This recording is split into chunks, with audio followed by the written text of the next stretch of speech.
안녕하십니까. 오늘도 아이들의 건강을 위해서 응급실을 지키고 있는 닥터봉입니다.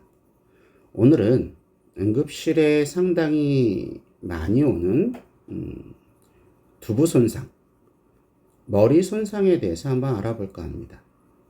거의 매일같이 아이들이 침대나 기타 높은 곳에서 떨어져서 이 머리 손상이 있게 되는데, 그냥 귀가해도 되는지, CT 같은 영상검사를 해야 하는지, 아니면 수술까지 해야 되는지, 어떻게 해야 되는지에 대한 체계적인 접근법에 대해서 말씀드려볼까 합니다. 소아의 뇌는 성인의 축소판이 아닙니다. 여러 가지로 다릅니다. 아이들의 뇌는 천문이 열려 있고 조각조각 나 있고 두개골이 유연해서 어느 정도는 충격을 흡수할 수도 있습니다. 하지만 그만큼 취약한 부분도 있습니다. 두개골 두께가 얇고 지주막합 공간이 적어서 물리적 외상에 의한 직접적인 뇌손상 위험이 큽니다. 또한 아이들의 뇌는 지금 자라나고 있는 뇌이기 때문에 손상이 됐을 때 다시 완벽하게 회복되는 경우도 많지만 아직 완성이 되지 않은 신경이기 때문에 미세한 변화는 놓치기도 쉽습니다.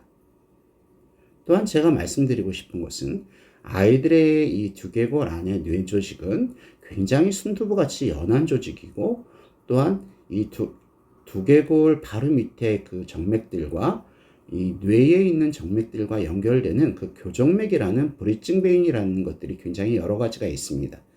이것들이 뇌가 흔들렸을 때 쉽게 찢어져서 출혈이 있어서 이 지연성 출혈 같은 것들을 많이 일으킬 수 있습니다.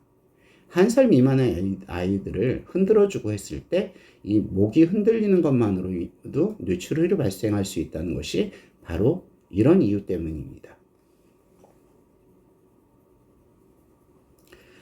아이들이 보통 제일 많이 떨어지는 경우가 침대에서 떨어지는 경우가 제일 흔한 것 같습니다. 침대의 높이를 약 60cm 정도로 예상을 하고, 아이가 앉아있다 넘어졌을 때를 예상해서 머리의 위치를 30cm 정도 더해서 90cm에서 특별한 이유가 없이 아이 혼자 떨어졌을 때, 바닥도 특별한 재질이 아닌 경우에는 의미 있는 손상이 있을 확률은 5% 미만으로 생각합니다. 하지만 90cm 이상의 높이에서 떨어졌다라면 의미 있는 손상이 있을 가능성이 굉장히 커집니다. 또한 바닥이 굉장히 딱딱하거나 대리석인 경우엔 또 더욱 손상이 커질 가능성이 큽니다. 그리고 아이 혼자 떨어진 것이 아니고, 만약에 큰아이가 밀어서 떨어뜨린 경우나 아니면 또 어떤 정신나간 보호자가 아이를 밀어서 일부러 다치게 했을 때는 굉장히 큰 손상이 있을 가능성도 큽니다. 또한 교통사고나 단단한 물체에 의한 직접 타격일 때는 또 손상의 범위가 큽니다. 이런 경우가 바로 고위험 수상 기전입니다. 이런 경우는 의미 있는 뇌손상이 있을 가능성이 꽤 큽니다. 또한 계단 낙상은 높이는 중요하지 않지만 여러 계단을 넘어져서 저에너지 손상으로 인해서 흔들림 손상과 겹쳐서 뇌손상이 있을 가능성도 꽤 큽니다. 이렇게 두부 외상이 있을 때 응급실에 오면 응급실 의사들은 가장 먼저 신경학적 상태를 점수로 매겨서 체크를 합니다. 눈은 잘 뜨는지, 말에 대한 반응은 잘 하는지, 손발은 잘 움직이는지를 점수를 체크해서 이 점수가 몇 점인지, 또 앞으로 어느 정도 점수가 변하는지, 이런 것들을 기록해서 이후에 예후 판정에 굉장히 중요하게 작용하는 점수입니다. 우리가 CT 촬영을 하느냐 마느냐를 많이 고민들을 하는데, 사실 의사들도 많이 고민을 합니다. CT 촬영을 해서 방사선 노출을 해서 혹시나 있을 이후에 암 발생 위험도와 CT 촬영을 해서 얻을 수 있는 어떤 이득, CT 촬영을 해서 어떤 의미 있는 뇌손상을 발견할 수 있는 확률과 비교했을 때는 사실 CT 촬영이 이후에 암 발생 위험이 약간 더 높습니다. 그래서 함부로 CT를 촬영을 하지 않고 꼭 이것저것 고려하는 그 고려해서 저희가 결정을 하는데 2살을 기준으로 해서 2살 미만의 아이들은 만약에 그 의식 소실이 있다, 또한 비정상적인 초조하거나 기면 상태이거나 또 만져봐서 두개골 골절이 있다라고 하면 뇌 손상 가능성을 굉장히 높게 봐서 반드시 CT를 찍습니다. 그리고 후두부, 두정부, 축두부의 두피 혈종이다. 특히 후두부가 뒤통수가 가장 약하기 때문에 뒤통수에 혹이 나 있다라고 하면 CT를 고려하게 됩니다. 그 다음으로 두정부와 측두부에 혹이 나 있다. 이것도 후두부 다음으로 위험도가 높아서 CT를 고려하게 됩니다. 다만 전두부, 이 앞머리 쪽에 이마 쪽에 혹이 나 있다라고 하면 그때는 그래도 좀 지켜볼 수 있습니다.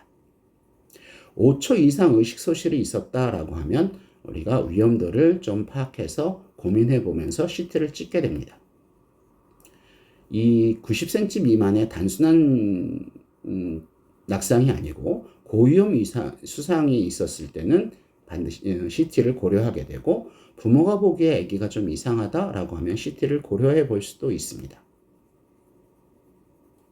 이런 문제가 없을 때는 CT를 찍을 필요는 없습니다. 2세 미만의 경우는 이런 피카노를 통해서 불필요한 방사선 노출을 줄이고 진단 정확도를 높입니다. 하지만 2세 이상의 소아의 경우는 어떤 단일한 증상보다는 여러 가지 신경학적 이상 증상이 있을 때 CT 여부를 결정합니다. 이 GCS 그래스고 코마 스케일 같은 경우에 14점 이하이거나 의식이 변화되거나 두개골 골절이 징후가 있을 때는 CT를 촬영을 합니다. 이거는 2세 미만과 똑같습니다. 의식 소실이 있고 5초 이상 있고 심한 구토가 있고 고위험 수상기전이 있고 심한 두통으로서 하면 대부분 CT를 찍게 됩니다. 그 다음에 위험 징후가 없고 단순 고립성 두통만 있거나 아주 5초 이하의 짧은 의식 소실은 CT 없이 귀가 관찰이 가능합니다.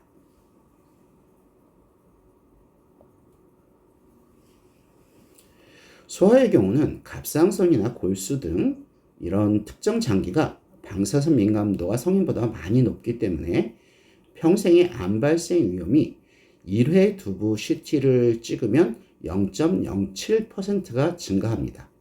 0.04%에서 0.07%로 보통 기록이 되긴 합니다. 그런데 아이들이 이 두개 손상으로 인해서 의미 있는 뇌 손상을 발견할 확률은 그거보다 작은 0.03에서 0.02%를 얘기합니다. 그래서 얻을 수 있는 의학적 이득보다 방사선 피폭의 위험보다 의학적 이득이 클 때만 검사를 시행합니다. 소아는 방사선 감수성이 굉장히 높기 때문에 명백히 의학적 이득이 있을 때 최소한의 선량으로만 촬영합니다. 소아 CT는 아무래도 다중 위상 촬영은 좀 피해서 좀 낮춰서 도저를 낮춰서 촬영을 하기도 하고, 또 진정을 시켜서 단 한 번만에 성공할 수 있게끔 해서 방사선 노출을 최소한으로 합니다. 최고에 맞는 선량을 조절하고 필요시 진정요법을 통해서 단 한 번의 정확한 촬영을 목표로 합니다. 근데 문제는 응급실에서 괜찮습니다 라고 얘기를 해도 이것이 치료가 끝난 게 아닙니다. 또한 응급실에서 혹시 모를 위험하다 싶어서 CT를 찍어봤는데 정상이었습니다. 정상이니까 괜찮다? 그건 아닙니다. CT를 찍어서 괜찮아서 확인하고 집에 가더라도 계속 치료와 관찰은 필요합니다. 이제는 부모님들이 의사가 돼야 합니다. 왜냐하면 아이들은 아까 얘기했던 교정맥, 이 작은 혈관들이 찢어지면서 서서히 뇌출혈이 발생할 수 있습니다. 짧게는 8시간, 길게는 48시간에서 72시간에 늦게 나타나는 경우도 있습니다. 외상 직후에 첫 CT에서 출혈이 없거나 가벼운 뇌자상만 보이더라도 평균 24시간 전후로 새로운 뇌출혈이 발생할 수 있습니다. 증상이 서서히 진행돼서 적절히 대처하지 못할 경우는 치명률이 40% 이상 될 수 있는 매우 위험한 합병증입니다. 보통은 짧게는 8시간, 길게는 48시간에서 72시간까지 발생하는 지연성 뇌출혈을 경계해야 합니다. 이런 경우엔 초기에 CT가 정상이었다고 하더라도 충분한 시간이 지났는데 아이가 좀 계속 이상하다라고 하면 지체 없이 두 번째 CT를 촬영해야 합니다.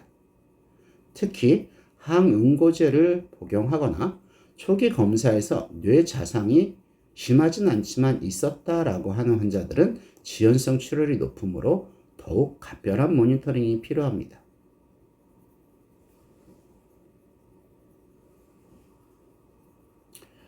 아이를 응급실에서 집에 보낼 수 있는 그런 기준이 있습니다. 의식 상태가 완벽히 정상입니다. 자는 아이를 보낼 수는 없습니다. 두통이나 구역질 등의 초기 증상이 호전되고 있어야 합니다. 최소 6시간 정도 응급실 내 관찰을 해서 고위험 징후가 나타나지 않음을 확인해야 합니다. 혹시 응급실 상황으로 일찍 귀가하게 되는 경우 8시간 정도까지는 어머님들이 바짝 긴장하고 계셔야 하고 아이들이 자고 있는 시간에도 좀 깨워서 확인을 해볼 필요가 있습니다. 퇴원 후에 가정에서 아이의 상태를 자세히 관찰하고 응급 상황 시에 즉각적으로 병원에 올 수 있는 환자가 있어야 집에 갈 수 있습니다. 그렇지 않은 경우에는 최소한 8시간 정도를 관찰을 해야 합니다. 응급실에서는 유명한 말이 있습니다. 자고 있는 아이를 집에 보내면 안 된다라는. 그래서 저는 억지로 깨워보고 사실 올려보기도 합니다. 귀가 후 가장 중요한 48시간의 골든타임. 귀가 후에 절대 48시간 동안은 아이를 혼자 두지 말고 최소한 8시간 동안은 아이가 될 수 있으면 자지 않게 하고 자는 중에도 주기적으로 호흡과 반응을 확인해 보시고 그 이후에는 24시간 동안은 조금 안심을 하시더라도 호흡과 반응을 확인해 봐서 주의 깊게 관찰해 주셔야 됩니다. 또한 뇌를 다친 아이가 뇌가 쉴 수 있도록 스마트폰, TV, 비디오 게임 등인 시각적 자극을 차단해 주세요. 다친 뇌가 이런 자극에 굉장히 활동적이게 되면 뇌출혈의 위험성도 더 커질 수 있습니다. 스포츠나 과격한 신체 활동은 즉각 중단해야 합니다. 귀가 후 최소 48시간은 골든타임입니다. 아이를 혼자 두지 말고 충분하게 휴식을 취하도록 특히 뇌가 쉴 수 있게끔 휴식을 취하게 해주세요. 집에서 괜찮다라고 해서 집으로 보냈는데 응급실에서 집으로 갔는데 아이가 계속 토를 한다. 경련을 한다. 또 점점점 머리가 아파하고 목까지 아파한다. 팔다리에 힘이 빠지거나 걸음걸이가 이상하거나 눈을 봤는데 눈의 동공 크기가 서로 다르다. 즉각적으로 병원에 오셔야 합니다.